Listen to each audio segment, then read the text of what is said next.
अस्सलामुअलैकुम दोस्तों, मैं हूं दबीर और आज आप देख रहे हैं क्रिकेट वर्ल्ड विद डीके, जहां हम आप लोगों के साथ टॉप क्रिकेट न्यूज़ का सेगमेंट आप लोगों के साथ शेयर करेंगे।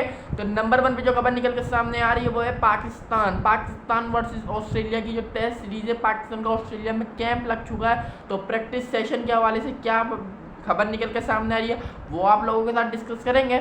और नंबर 2 पे जो खबर निकल के सामने आ रही है वो है शुएब मलिक ने नेशनल T20 कप में हीरोइक बैटिंग कर दी है।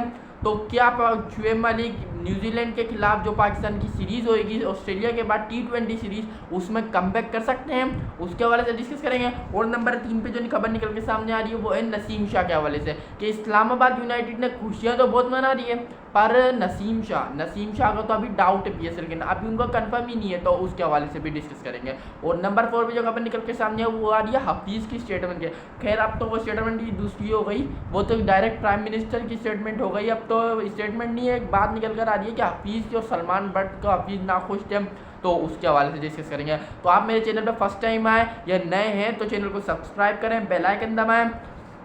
तो नंबर 1 पे जो खबर निकल के सामने आ रही है वो है पाकिस्तान की प्रैक्टिस के हवाले से। तो पाकिस्तान की जो डे 1 था प्रैक्टिस का ऑस्ट्रेलिया में, कैमरा में जो इनकी प्रैक्टिस हो रही है, प्रैक्टिस सेशन जो लगे हुए हैं कैमरा में, तो प्रैक्टिस कैंप जो लगे हुए हैं, तो उसमें वो हेल स्ट्रॉम आया है, ओले पड़े वहाँ पे।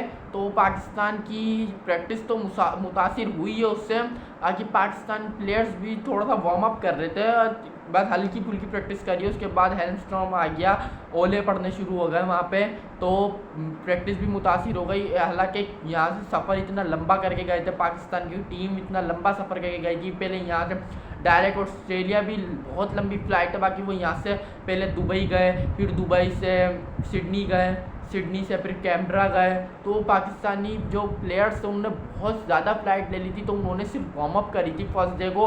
अब सेकंड डे को भी वो प्रैक्टिस कर रहे थे, अच्छी खासी प्रैक्टिस कर रहे थे, बहुत लोगों को देखा प्रैक्टिस करते हुए, फील्डिंग ड्रिल्स देखी करते हुए।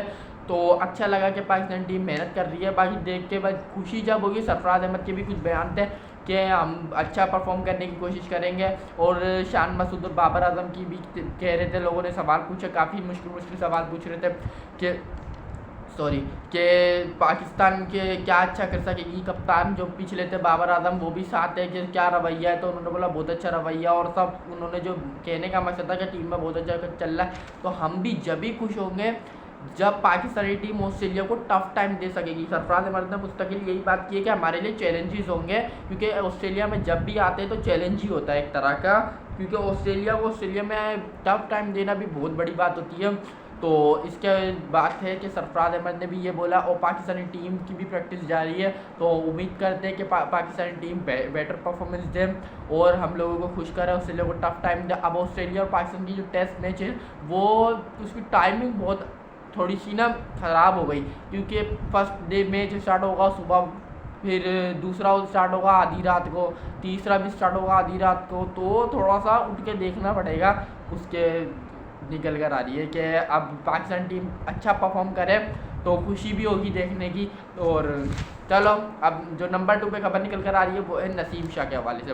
तो नसीम शाह के हवाले से ये खबर निकल कर आ रही है कि PCB अभी अलाउ नहीं करने जा रहा इस्लामाबाद यूनाइटेड को कि नसीम शाह को आप पूरी तौर पे इस्तेमाल कर दो, क्योंकि PCB ने अभी उनके ऊपर लाखों करोड़ों रुपए खर्च किए हैं, जो उनकी सर्जरी हुई है इंग्लैंड में। तो PCB इस्लामाबाद यूनाइटेड को बिल्कुल भी इजाज़त नहीं देगा कि आप नसीम शाह को बस लो और सारे मैचेस खिला दो। नसीम शाह को PCB बिल्कुल देखता रहेगा, करीब से देखेगा कि उनके फिजियोज भी साथ में रहेंगे इस्लामाबाद यूनाइटेड के, तो वो इजाज़त इतनी दे सकते हैं, या तो नसीम शाह 1-2 मैच खेल ले या 3-4 मैच खेल ले।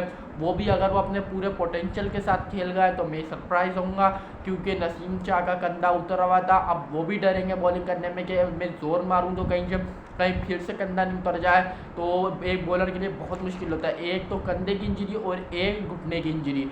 तो क्योंकि उसके ऊपर बॉलर्स के दिमाग में फिर खौफ आ जाता है कि मैं पाँव पे जोर दूंगा तो घुटने पे दर्द नहीं आ जाए फिर से, और हाथ पे जोर मारूंगा तो हाथ नहीं उतर जाए फिर से।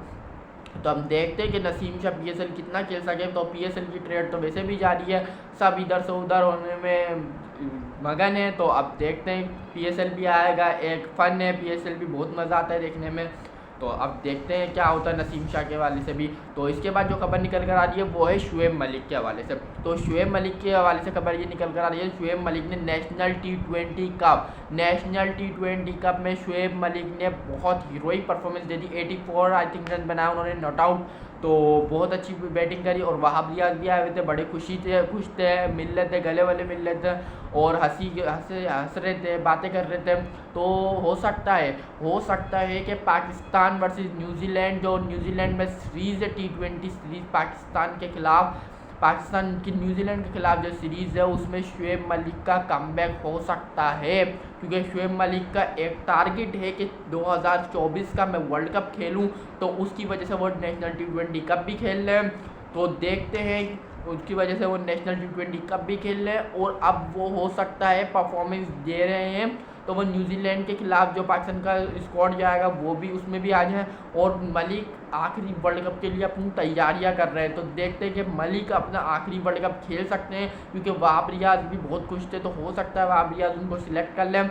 और अगर अभी नहीं करा सिलेक्ट तो पाकिस्तान जब न्यूजीलैंड जब पाकिस्तान आएगा, जो 5 टी20 है, मलिक की ऐसी हीरोइक परफॉर्मेंस चलती रही, वो फिट भी है तो वो खेल सके, तो वो 2024 का वर्ल्ड कप भी खेल सकते हैं। और मेरे हिसाब से फ़ायदा पाकिस्तान को ही रहेगा, क्योंकि पाकिस्तान के पास बैट्समैन तो बहुत अच्छे हैं। जो नंबर है तैयब ताहिर को भी आप खिलाओ, जो पाँचवा नंबर है शायद मलिक का आई थिंक 5वां नंबर है, तो आप मलिक को भी लेके चलो, क्योंकि जो वेस्ट इंडीज़ में है वो है आपको स्लो विकेट्स मिलेंगी। तो मलिक जैसे बैट्समैन स्लो विकेट्स पर बहुत ज़बरदस्त हीरोइक खेल जाते हैं, क्योंकि वहाँ स्पिनर्स डोमिनेट कर रहे होते हैं और मलिक जैसे प्लेयर्स स्पिनर्स को खेलना जानते हैं, क्योंकि वो स्पिनर्स के ऊपर डोमिनेट करना शुरू कर देते हैं, फिर वक्त आने पे वो हिटिंग भी करते हैं। तो देखते हैं मलिक भी सिलेक्ट हो सकते हैं कि नहीं हो सकते। तो इसके बाद जो खबर निकल कर आ रही है वो है मोहम्मद हफीज़ के हवाले से।